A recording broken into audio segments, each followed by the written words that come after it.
Aujourd'hui, j'avais envie de vous parler d'une stratégie de lancement d'un jeu que je trouvais vachement intéressante et à étudier. Et le jeu en question, c'est Valorant. Valorant, c'est un FPS qui est une sorte de mix entre Counter-Strike et Overwatch, pour grossir un peu le trait quand même. C'est surtout le nouveau titre de Riot Games, qui est surtout connu pour avoir bien sûr sorti League of Legends. Donc Riot qui sort un FPS, c'est un peu quand Blizzard a sorti son propre FPS, c'est plutôt un événement. La différence par contre avec Blizzard, c'est que Riot joue vraiment la carte du volume. Comme d'habitude, ce sera un jeu free-to-play, accès totalement gratuit. Autant vous dire que l'objectif de Riot, il est plutôt simple, c'est de faire en sorte que Valorant devienne le premier FPS au monde, avec une scène e-sport énorme comme ils savent le faire, et donc à la clé un paquet de flouze. Et le flouze, c'est important.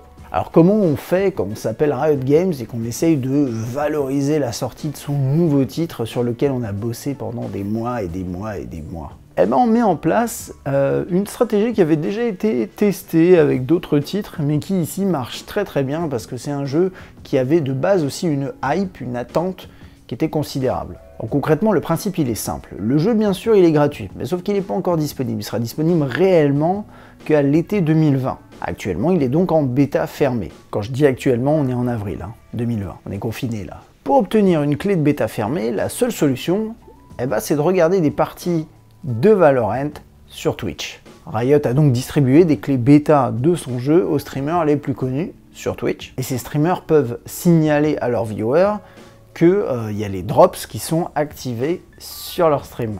Et que donc, en regardant leur stream, ils peuvent potentiellement récupérer une clé. Les conditions sont les suivantes. D'abord, vous devez lier votre compte Riot Games à votre compte Twitch.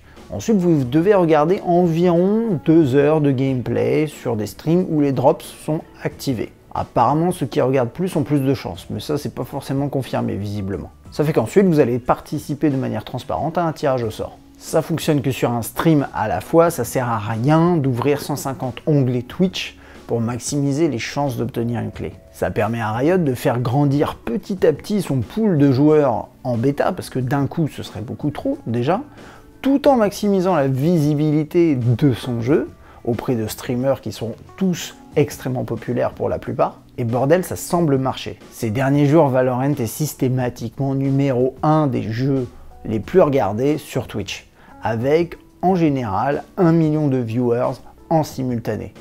C'est énorme.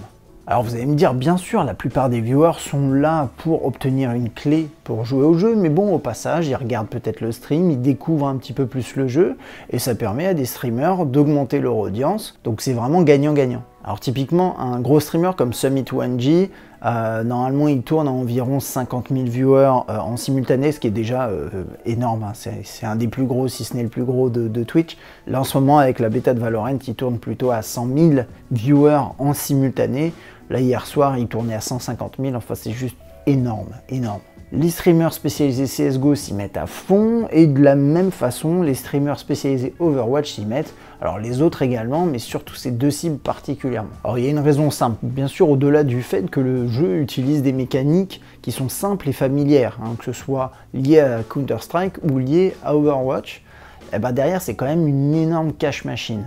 Pour des streamers ou des créateurs de contenu, ça crée bien sûr une immense audience. C'est un jeu free-to-play, tout le monde pourra y jouer, tout le monde pourra être intéressé par du contenu lié à ce titre. Et puis de l'autre côté, il y a la scène e-sport qui va se développer forcément très rapidement. Donc tout le monde veut être le premier à jouer, le premier à devenir meilleur. Les joueurs professionnels sont en train d'apprendre à jouer à ce jeu, qui utilise, comme je disais, des mécaniques déjà familières, mais qui ont besoin de comprendre mieux le jeu, de devenir bon rapidement pour participer rapidement également aux tournois qui vont se mettre en place. Donc plutôt bien ficelé par Riot Games ici pour le coup, qui profite aussi mine de rien, même si c'était pas prévu a priori, de cette phase de confinement pendant laquelle finalement les gens sont soit prêts à jouer, soit regarder des gens jouer.